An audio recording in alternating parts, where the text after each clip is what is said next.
اعوذ باللہ من الشیطان الرجیم، بسم اللہ الرحمن الرحیم۔ جناب حضرت ابو طالب آپ کا لکھا ہوا قصیدہ اعلامیہ، جس میں آپ نے اسلام اور پیغمبر اسلام کی عظمت و دفاع کو بیان کیا ہے، وہ پیش خدمت ہے۔ آپ فرماتے ہیں، جب میں نے اپنی قوم کو دیکھا کہ ان میں محبت نہ رہی اور انہوں نے اپنے تمام رشتے ناطے بھلا دیے، بجائے یہ کہ مسائل ختم کراتے، ہماری دشمنی اور ایذا رسانی میں وہ پیش ہوئے اور ہمارے دشمنوں کے ہاں ملانے لگے، ہم سے بدگمان لوگوں کے وہ حریف بن گئے اور ہمیں دیکھ کے ہمارے پیچھے وہ منہ سے اپنی انگلیوں کی پشت دانتوں سے چباتے ہیں۔ میں ان سب کے مد مقابل کھڑا للکار رہا ہوں، لچکدار نیزے اور تیز کاٹتی تلوار کے ساتھ، جو ہمارے اجداد بادشاہوں کا ترکہ ہے۔ سب اس مقدس دروازے کے سامنے کھڑے، جہاں ہر قسم کھانے والا اپنی قسم پوری کرتا ہے، جہاں اشعری لوگ اپنی سواریاں بٹھاتے ہیں، اصاف اور نائلہ بتوں کے پاس، قربان کیے گئے جانوروں کے خون کے سیلاب کے پاس، وہ قربانی کے جانور جن کے بازوؤں اور گردنوں پر قربان کیے جانے کے نشان لگے ہوئے ہیں، شدھائے ہوئے 8 اور 2 برس عمر کے اونٹ، عمدہ پتھر اور زیب و زینت اور آرائش ان کی گردنوں پر بندھی ہیں۔ ان کی گردنیں جیسے کھجور کے پھلدار درخت کی شاخیں۔ میں اللہ سے پناہ مانگتا ہوں بڑائی کا تانا مارنے والے اور باطل سے چمٹے رہ جانے والوں سے، اور کیناور جو ہمارے عیب کی جستجو میں رہتا ہے، اور دین میں ہماری مرضی کے بغیر افسانہ کرنے والے سے، اور جبل نور اور اس ذات کے ساتھ جس نے کوہ شبیر کو اس کے مقام پر نصب کیا ہے، اور اس کے ساتھ ہی جس کی غار ہرا میں آمد و رفت ہے، وادی مکہ کے برحق بیت اللہ کے ساتھ اور اللہ کے ساتھ، یقیناً اللہ غافل نہیں ہے، اور حجر اسود کے ساتھ پناہ مانگتا ہوں جب اسے چومتے ہیں، اور اس نرم پتھر پر ابراہیم کے ننگے پاؤں کے نقش و نشانات کے ساتھ پناہ مانگتا ہوں، صفا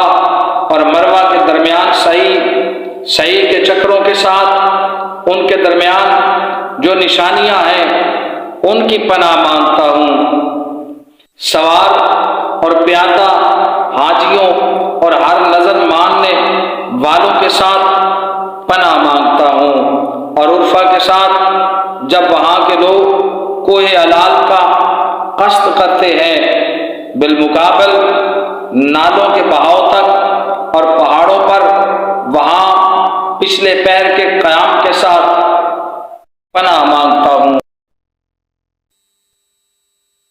کہ وہ سواریوں کے سینوں کو ہاتھوں میں تھامتے ہیں، مزدلفہ کی رات اور مینا کی قیام گاہوں کے ساتھ پناہ مانگتا ہوں۔ کیا ان سے زیادہ کوئی قابل احترام جگہیں یا قیام گاہیں ہیں؟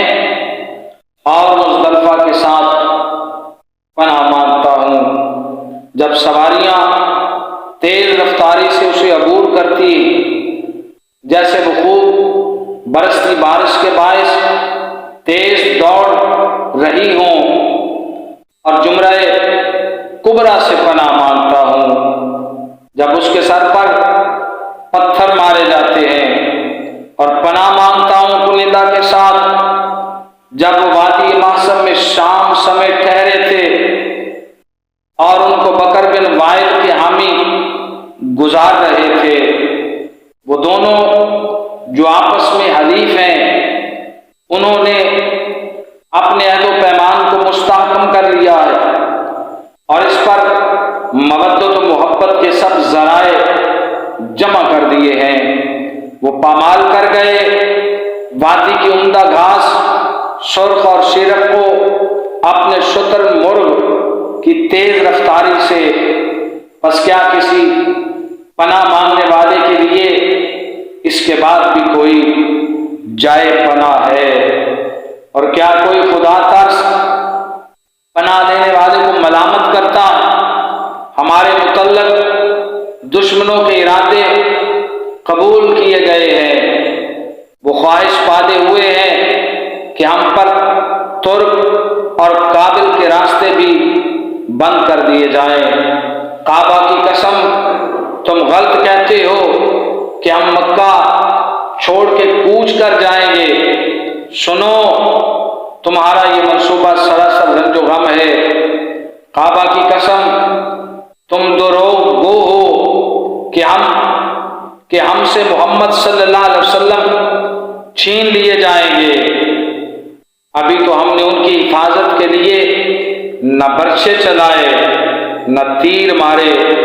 یاد رکھو، ہم انہیں تمہارے سپرد نہ کریں گے تا وقت کہ ان کے آگے پیچھے ان کے قدموں میں ہم سب کٹ جائیں، مر جائیں اور اپنے اہل و عیال ان پر قربان کر دیں۔ سنو، ایک مسلح قوم تمہارے مقابلے میں شور و غل کے ساتھ کھڑی ہوگی، جیسے اونٹوں پر پانی کی مشکوں کو چڑھانے اتارنے میں ہم اپنے کینہ ور دشمن کو نیزے سے چھلنی کر کے اوندا گرانا دیکھ لیں۔ آفت زدہ رنجیدہ انسان کی طرح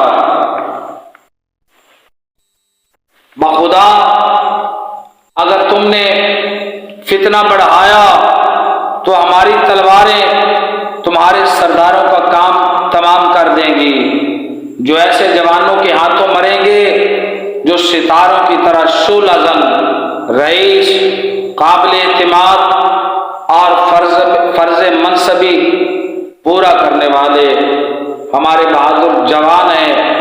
اور یہ حالت جنگ پھر سال ہا سال تک چلے گی۔ تیرا باپ نہ رہے، قوم کا ایسے رئیس اعظم کو نظر انداز کر دینا جو اپنے فرائض منصبی پورے انجام دیتا ہے۔ وہ چرب زبان ہے، نہ ہی عاجز۔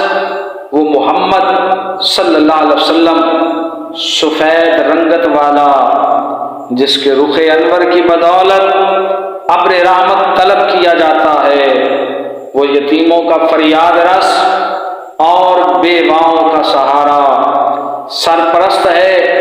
آل ہاشم کے خستہ حال لوگ اس کی آڑ لیتے ہیں، پناہ لیتے ہیں۔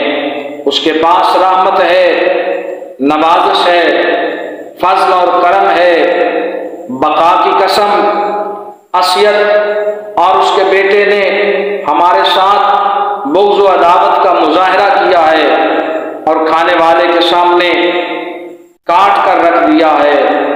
عثمان اور کنفند نے بھی ہم پر مہربانی اور خدا ترسی نہیں کی، بلکہ انہوں نے انہی قبائل کی بات مانی۔ انہوں نے ابی اور ابن اب یغوث کی کہی مانی اور ہمارے بارے انہوں نے کسی بات کا خیال نہیں رکھا۔ بس اگر وہ کہیں مل گئے یا ہماری دسترس میں آ گئے تو ہم ان کو ان کے کرتوتوں کے برابر سزا معاف کر دیں گے۔ اور ابو عمر ہمارے بغض اور عناد میں بدمست ہے، چاہتا ہے کہ ہمیں بھیڑ بکریوں اور اونٹوں کے چرواہوں کے ہمراہ یہاں سے کہیں اور بھیج دے۔ صبح و شام سے سرگوشیوں میں دغا کے راز و نیاز کہتا ہے، اے ابو عمر، تم ہم سے چپکے چپکے پھر فریب کی باتیں کرتا ہے اور وہ حلف اٹھاتا ہے ہمیں دھوکہ نہ دے گا۔ ارے ہم تو اسے آشکارا دیکھتے بغیر کسی شک و شبہ کے، ہمارے ساتھ بغض و کینہ کے باعث خصم سے اور مجادل کے درمیان ہر نصیب و فراز اس پر تنگ ہو چکا ہے۔ ابو ولید سے پوچھو، اس نے دغا باز کی طرح ہم سے انحراف کر کے کیا فائدہ پہنچایا؟ آپ تو دانشور تھے کہ عقل و دانش اور نوازش سے آپ کی زندگی بسر ہوتی تھی، اور آپ آداب زندگی سے ناشنا بھی نہ تھے۔ اے عتبہ، ہمارے خلاف کسی دشمن، فاسد، جھوٹے، کمینے، کیناور اور مکار کی بات نہ سن۔ ابو سفیان میرے پاس سے کسی بادشاہ کی طرح اغراض کر کے گزر گیا، نجد اور ٹھنڈے پانی کے کسی علاقے کی طرف فرار ہو گیا۔ وہ کہتا ہے وہ ہم سے بے خبر نہیں، خیر خواہی کا جھوٹا اظہار کر کے بتاتا ہے کہ وہ شفیق و مہربان ہے، مگر اندر کی شرارت کو چھپاتا ہے۔ اے مطعم، میں نے کبھی تمہیں تنہا چھوڑا؟ کسی تنگی کے دن یا بڑی مصیبت کے لمحے بے شک قوم نے تجھے ایک مشکل مقام پر سوار کیا تھا، مگر ہم نے تیرا ساتھ دیا تھا۔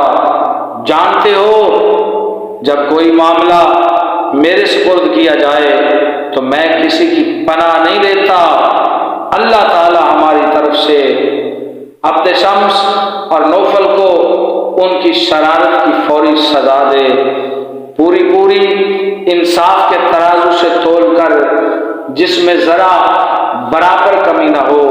وہ خود گواہ ہو کہ اس میں کوئی جور و جفا نہیں۔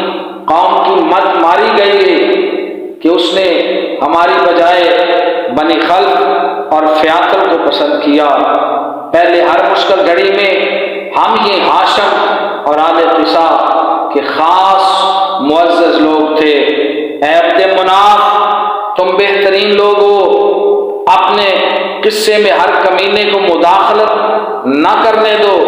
مجھے زندگی کی قسم، تم کمزور اور عاجز و ناتواں ہو چکے ہو، اور تم نے غلط کام کیا ہے۔ تم کبھی ایک ہی ہانڈی کا ایندھن ہوا کرتے تھے، اور اب تم کئی ہانڈیوں کے جلتے چولہے ہو۔ پہلے متحد تھے، اب منتشر ہو گئے ہو۔ بنی عبد مناف کو ہم سے قطع رحمی مبارک ہو۔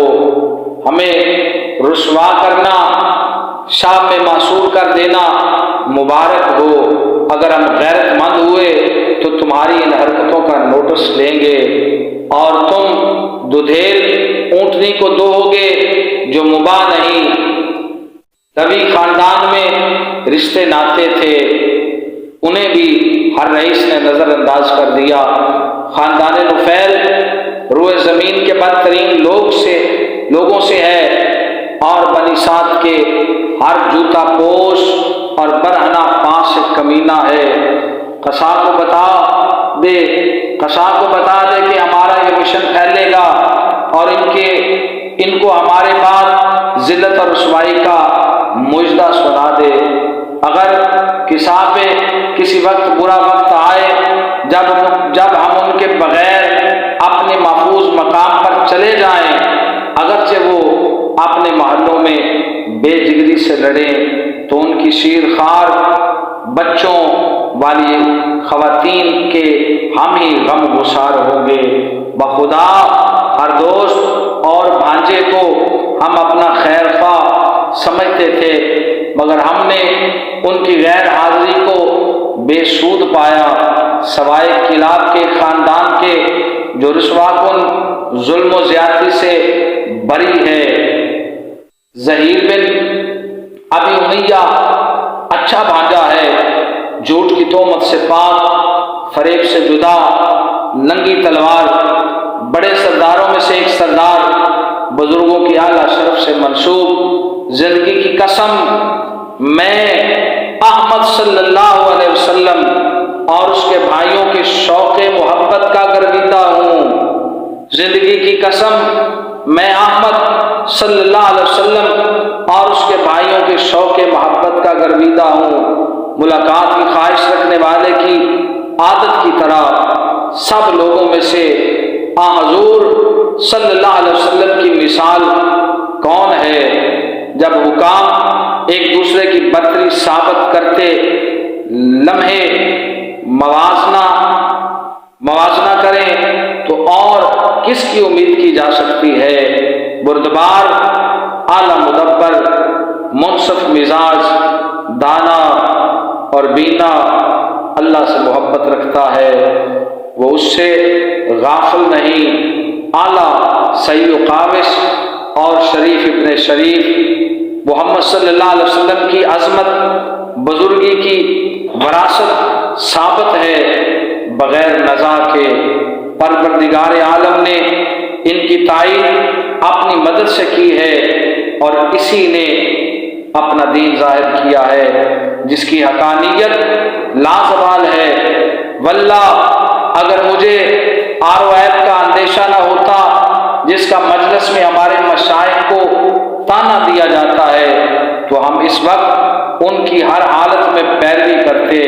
یہ باتیں سچ ہیں، مزاح اور مذاق نہیں، سب جانتے ہیں ہمارا فرزند ارجمن جھوٹا نہیں اور نہ ہی باطل باتیں ان کا مقصد ہیں۔ ہمارے خاندان میں محمد صلی اللہ علیہ وسلم یعنی احمد صلی اللہ علیہ وسلم ایسے مقام کہ کسی مقابلہ کرنے والے کا جوش و ولولہ بھی اس سے قاصر ہے۔ میں نے اپنی زندگی اپنی جان ان پر نچھاور کر دی، ان کی حمایت کی ہے اور ان کا دفاع ہر اس طریقے سے کیا جائے گا۔ ناظرین و سامعین، یہ ہے وہ قصیدہ اعلامیہ جو صدیوں پہلے جناب حضرت ابو طالب نے آقا دو جہاں صلی اللہ علیہ وسلم کی شان و عظمت میں لکھا اور اسلام کے دفاع میں لکھا۔ آج ان کے ایمان پر بات کر کے آپ کیا ثابت کرنا چاہتے ہیں؟ تھوڑا سوچئے، خدا کے لیے کہیں ایسی باتیں کر کے آپ آقا دو جہاں صلی اللہ علیہ وسلم کی بارگاہ میں بے ادبی کے مرتکب تو نہیں ہو رہے؟ یہ رسول اللہ صلی اللہ علیہ وسلم کی محبت ہے، یہ ان کے خاندان کی محبت ہے۔ آپ اپنا ایمان اپنے پاس رکھیے مگر ان پہ بات نہ کیجیے۔ اللہ ہم سب کا حامی و ناصر۔